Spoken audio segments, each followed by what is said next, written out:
Je veux que vous commenciez à dire « Je vis dans le présent et je jouis de chaque instant de ma vie. Je vis dans le présent et je jouis de chaque instant de ma vie. » Maintenant, vous devez apprendre à jouir de tous les jours ordinaires de votre vie. Jouir de tous les jours ordinaires. Aller au travail, se lever, aller au travail, conduire dans la circulation, rentrer à la maison, donner à manger aux enfants, faire la vaisselle, faire la lessive, payer les factures, aller se coucher, se lever, lundi, mardi, mercredi, jeudi, vendredi, samedi, dimanche, lundi, mardi, mercredi, jeudi, vendredi, samedi, dimanche, lundi, mardi, mercredi. Si vous pouvez apprendre à jouir de ça, à ce moment-là, vous dépouillez Satan de son pouvoir de vous rendre malheureux.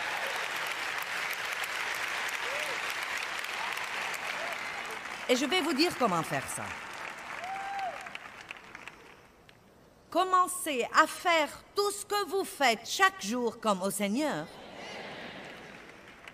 Et vous pourrez jouir de tout ça parce que vous le faites pour lui, avec lui, à lui et par lui. Tout. N'allez pas au travail juste pour avoir un salaire.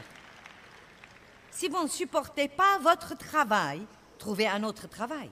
Trouvez quelque chose que vous aimerez faire, sinon vous passerez une grande partie de votre vie à le détester.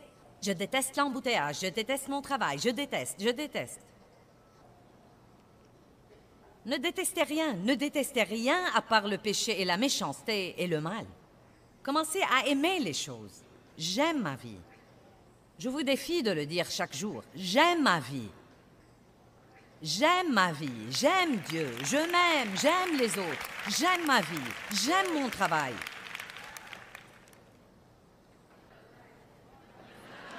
J'aime la lessive. J'aime la vaisselle. Vous allez les faire de toute façon, donc à quoi bon les détester? Non, mais sérieusement. Je suis plus que vainqueur. Je peux faire cette vaisselle avec joie.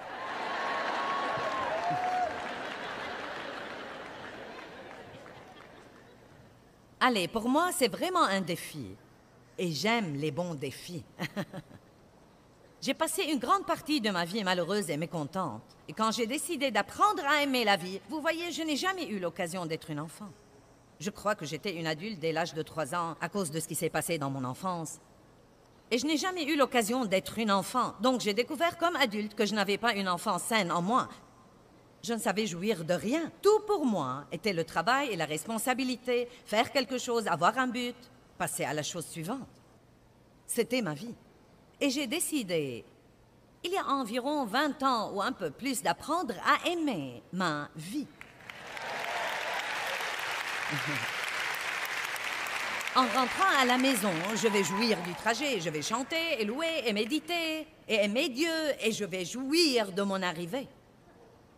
Puis le diable dit, quand tu y arriveras, tu trouveras un grand désordre.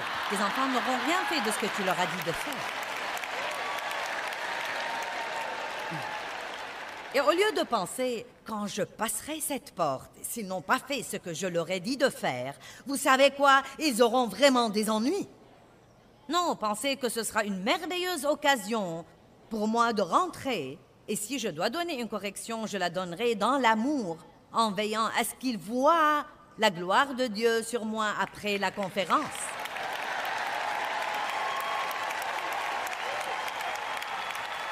Allez, vous le savez aussi bien que moi, parfois nous projetons de piquer une bonne crise. N'est-ce pas?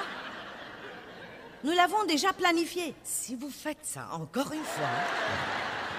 Et ensuite, secrètement, vous espérez presque qu'ils le feront parce que vous cherchez une excuse pour décharger. Oui, j'ai quelques sœurs là-bas. Vous les types, vous feriez aussi bien de lever la main, vous aussi. Vous savez exactement de quoi je parle. Bon, bien compris. Faites tout ce que vous faites comme au Seigneur. Dieu, je vais travailler pour toi. Je nettoie cette maison pour toi. Je fais ma lessive pour toi. Je paye mes factures pour être une personne honnête et intègre. Tout ce que je fais, Dieu, je le fais pour toi. Votre vie sera radicalement changée si vous faites ça. Arrêtez de vivre pour les autres et pour les applaudissements que vous croyez que vous aurez d'eux. Et commencez à vivre devant l'œil qui voit tout, qui vous observe tous les jours à chaque instant. 1 Pierre 3, 11, si nous pouvons regarder ce verset. Il nous dit de poursuivre la paix. Nous devons la solliciter et la poursuivre de toute notre force. Qu'il se détourne du mal et qu'il le rejette, et qu'il fasse le bien, qu'il recherche la paix, l'harmonie, la tranquillité au milieu des craintes, des passions perturbantes, des conflits moraux, et qu'il la poursuive ardemment. Ne vous bornez pas à désirer des relations paisibles avec Dieu, avec vos semblables et avec vous-même, mais recherchez-les et poursuivez-les. Laissez-moi cette partie sur l'écran. Il parle ici de 3 relations. Nous avons une relation avec Dieu. Nous devons veiller à être en paix avec Dieu. Et ce n'est pas difficile à faire. Le moyen de rester en paix avec Dieu, c'est d'éloigner le péché de votre vie. Et vous faites ça de 2 façons.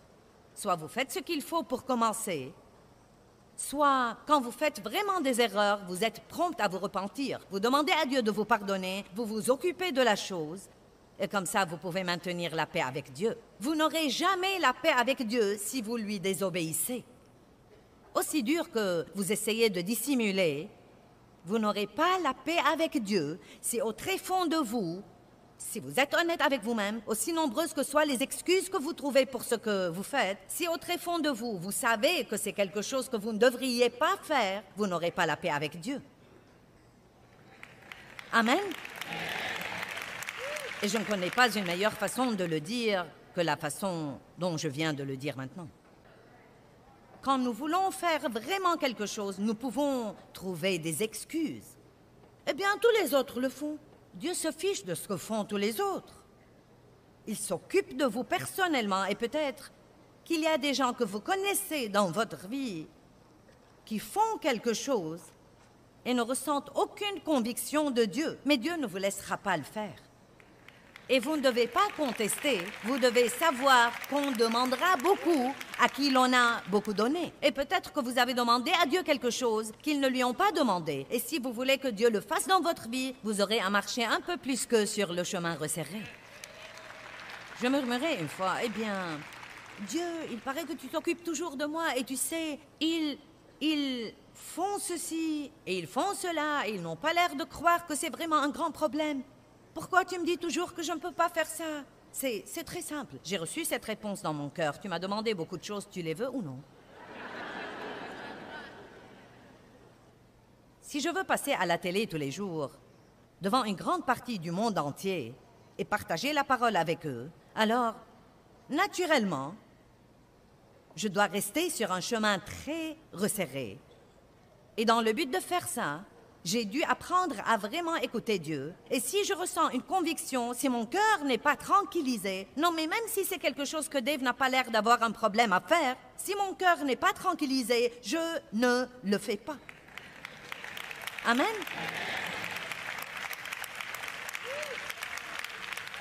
Les gens différents ressentent la conviction pour des choses différentes et c'est une des choses que nous devons surmonter. Ce n'est pas parce que tous les autres peuvent faire quelque chose que vous pouvez le faire. Alléluia. Vous ne devez pas les juger parce qu'ils le font.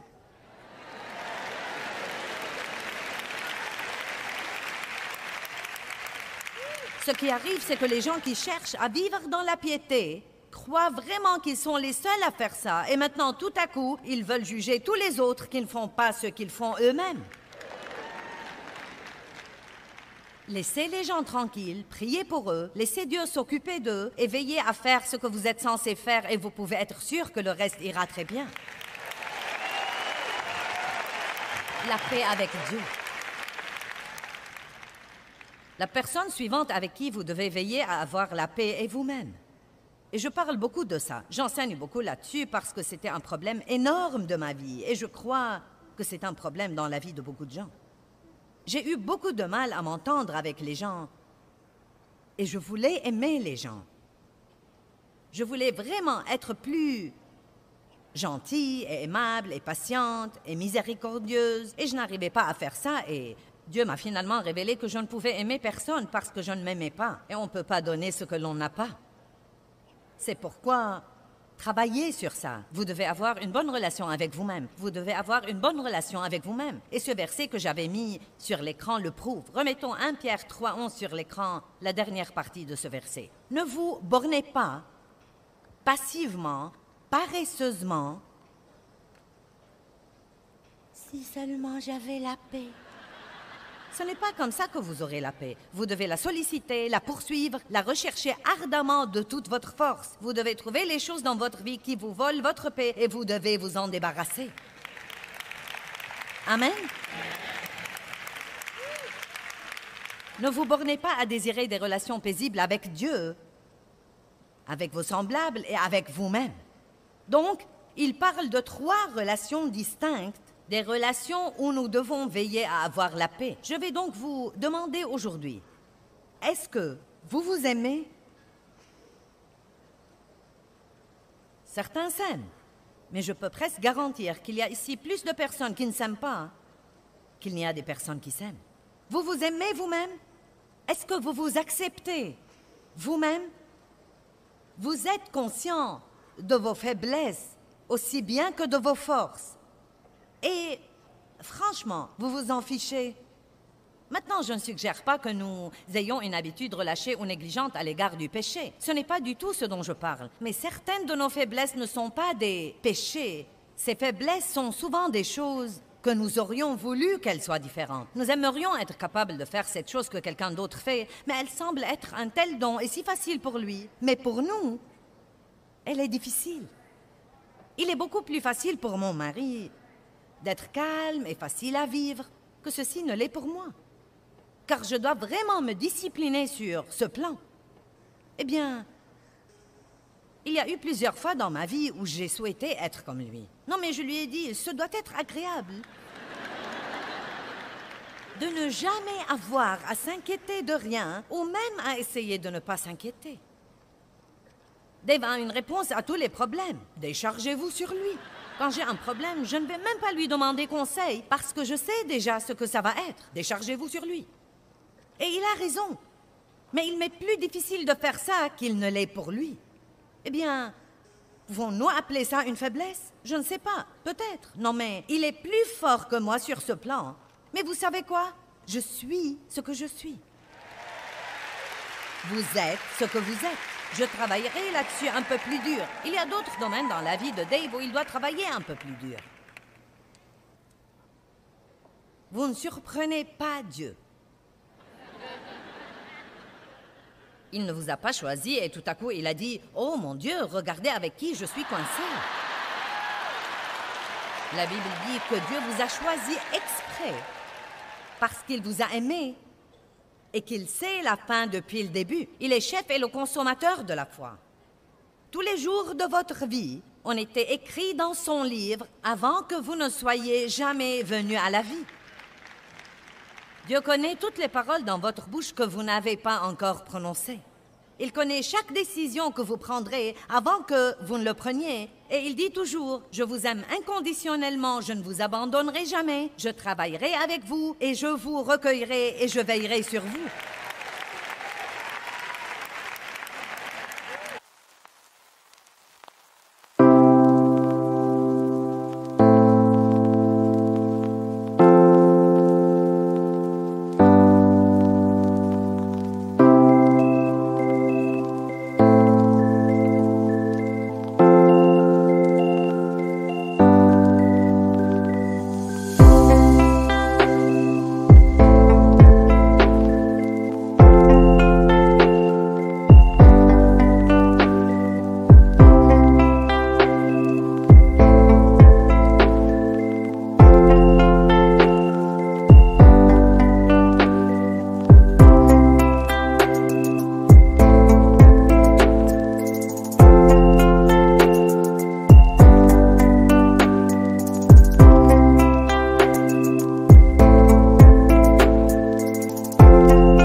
Donc, si vous n'avez pas encore fini par vous accepter vous-même,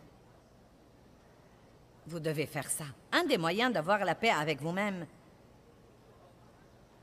ce n'est pas d'essayer de faire des choses pour lesquelles vous n'êtes pas doué.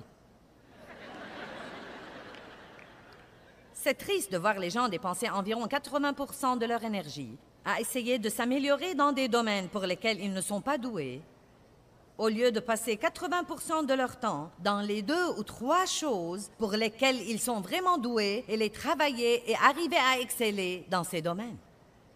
Je suis doué pour parler, donc je parle. Je suis une bouche dans le corps de Christ et je m'exerce régulièrement.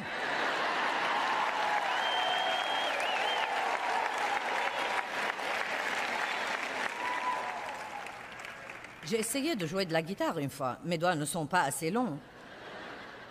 Non, mais je suis passée par toutes les choses en me comparant aux autres personnes. Je n'ai pas le temps pour ces messages aujourd'hui, mais l'essentiel est que vous devez apprendre à être en paix avec vous-même. La paix avec Dieu, la paix avec vous-même, la paix avec vos semblables. Mais comment pouvoir s'entendre avec les gens? Ouh! Mon Dieu! Ne vous attendez pas à ce qu'ils soient tous comme vous, car ils ne le seront pas. Nous sommes différents pour une bonne raison. Vous entrez dans une famille et vous pensez, comment ces 2 enfants pourraient venir du même endroit? Non, mais ils sont totalement, absolument opposés. Vous êtes comme, d'où êtes-vous venus? D'une autre planète? Et pourtant, Dieu met certains dons dans les gens. Il nous donne des tempéraments différents parce que nous avons tous besoin les uns des autres. Et Satan nous crée des dissensions parce qu'il sait mieux que nous ce qui arriverait. Il sait la puissance que nous aurions si nous pouvions apprendre à être dans l'unité et dans l'accord.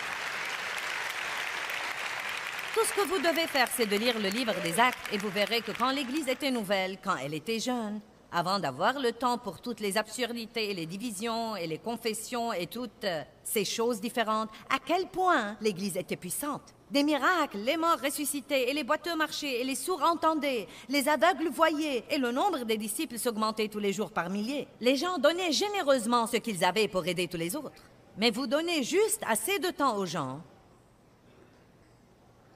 Non mais parfois... Les gens veulent que je fasse partie de quelque chose et je ne veux même pas m'y introduire. Car ça peut être si beau au début. Puis tout à coup, quelqu'un veut être le responsable. Puis quelqu'un d'autre n'aime pas ce que fait le responsable. Et donc maintenant, il veut se soulever et être le responsable. Maintenant, il va prendre la moitié du groupe et les dresser contre l'autre moitié. Et je suis comme, eh bien, sachez que je n'ai plus le temps pour rien de ça dans ma vie désormais. Je ne le ferai pas.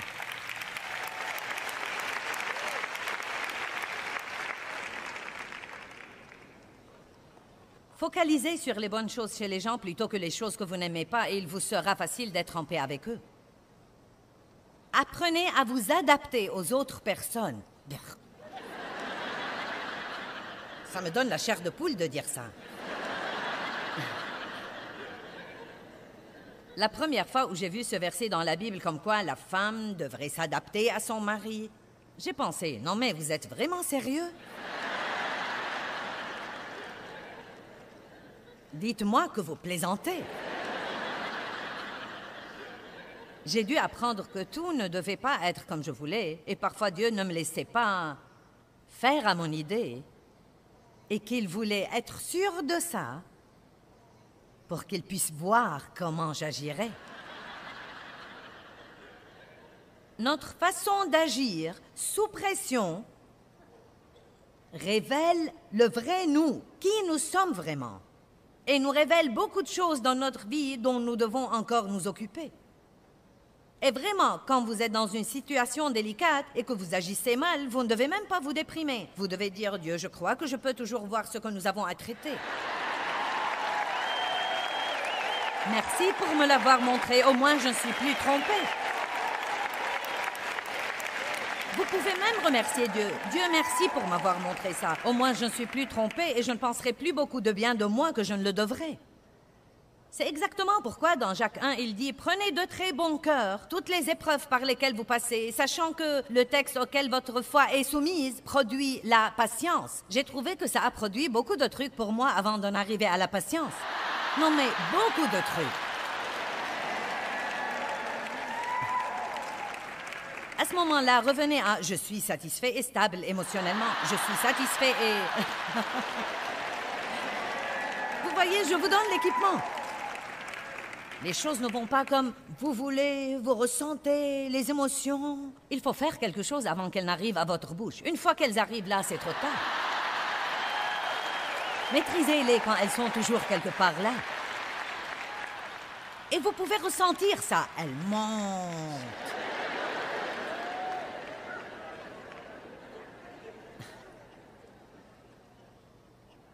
1 Corinthiens 10, 33.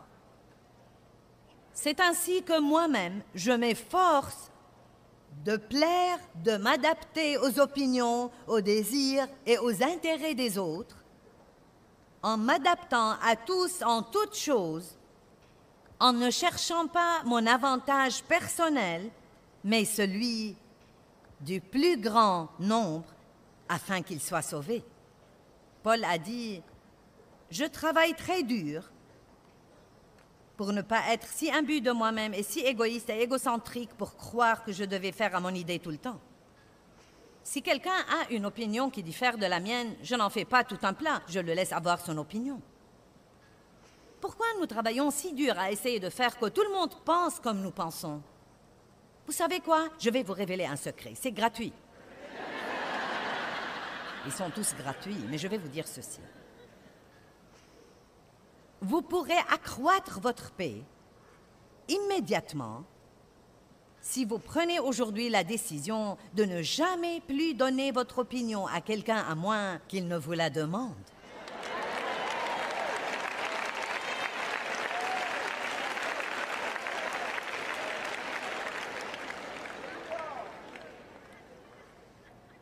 Non mais j'étais le genre de personne, j'avais hâte que quelqu'un respire dans une conversation pour que je reprenne la conversation et commencer à lui dire ce que je croyais. Je pense. Quand allons-nous comprendre que nous ne savons pas assez pour dire à quelqu'un ce que nous pensons?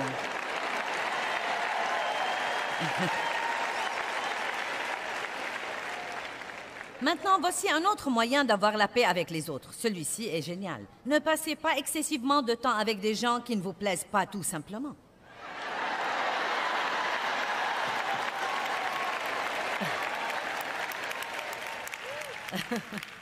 Or, je crois que je suis tenue par le commandement de Dieu d'aimer tout le monde. Mais ils ne doivent pas tous me plaire nécessairement. Non, mais il y a beaucoup de personnes que vous n'aimez vraiment pas fréquenter, autant que d'autres personnes. Et franchement, je connais des gens, non mais vraiment des gens avec qui je ne voudrais même pas aller prendre un déjeuner. Mais si je sais qu'ils ont un problème et que je pourrais les aider, j'irai pour les aider. Je sacrifierai pour les aider. Je prierai pour eux. Mais ce n'est pas vraiment la meilleure relation où j'investirai beaucoup de temps.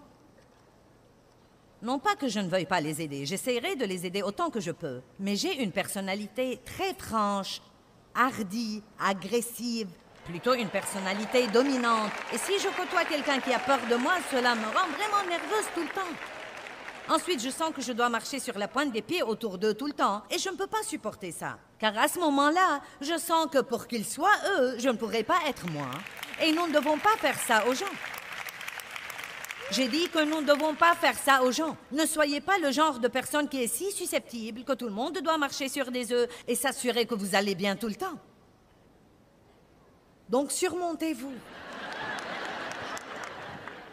Vous n'êtes pas obligé d'être le meilleur ami de tout le monde.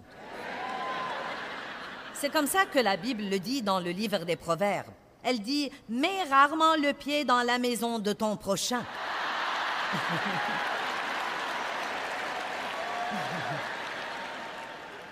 Vous savez quoi? Même les gens que vous aimez authentiquement et honnêtement et sincèrement, si vous passez tellement de temps avec eux que vous vous impliquez dans la vie l'un de l'autre, vous finirez par ruiner ce qui aurait pu être une belle amitié.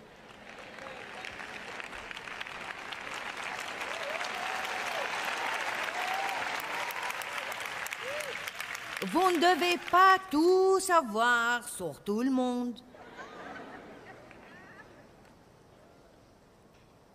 Apprenez à jouir de la paix avec Dieu et avec vous-même, et la paix avec vos semblables. Et je voudrais que vous arriviez au point où la première chose à laquelle vous pensez et que vous dites tous les matins quand vous vous levez est ce qui suit. Je vais faire passer Dieu avant tout dans ma vie, dans tout ce que je fais.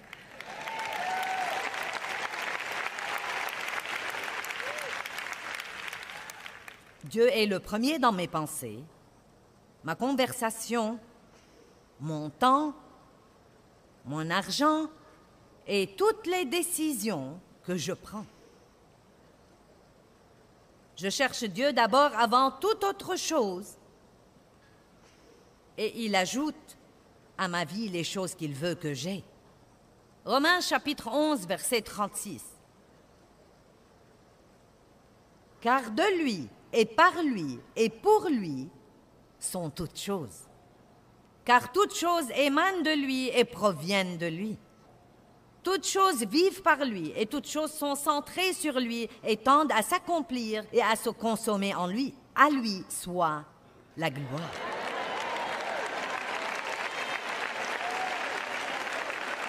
Et donc, vraiment, quand on regarde d'un peu plus près, il ne s'agit que de Jésus. Il ne s'agit que de lui. Allez maintenant, louez Dieu. Il ne s'agit que de lui. Amen. Amen. Je crois que nous pouvons correctement dire que Dieu est un Dieu relationnel. Il s'intéresse aux relations. En fait, je crois que la raison pour laquelle Dieu a créé l'homme pour commencer était pour avoir quelqu'un sur qui répandre son amour et quelqu'un avec qui être en relation, quelqu'un avec qui communier. Et je dis tout le temps, Jésus n'est pas mort pour que nous puissions tous avoir une religion, mais il est mort pour que nous puissions avoir une relation personnelle avec Dieu le Père, par lui. Et vous savez quoi? Dieu se soucie non seulement de notre relation avec lui, mais encore de toutes nos relations. Je crois en fait que la Bible est en grande partie un livre sur les relations. Et la Bible nous enseigne que nous devons aimer Dieu, nous aimer nous-mêmes et aimer vraiment les autres. Et je fais beaucoup d'enseignements sur ce thème, et j'ai fini par comprendre de ma propre vie, et je le partage avec les autres, que nous devons recevoir l'amour de Dieu comme un don gratuit, lui rendre son amour, laisser cet amour nous guérir pour que nous puissions avoir la confiance et savoir qui nous sommes en Christ et avoir une bonne relation avec nous-mêmes. Et à partir de là, nous pouvons commencer à aimer les autres.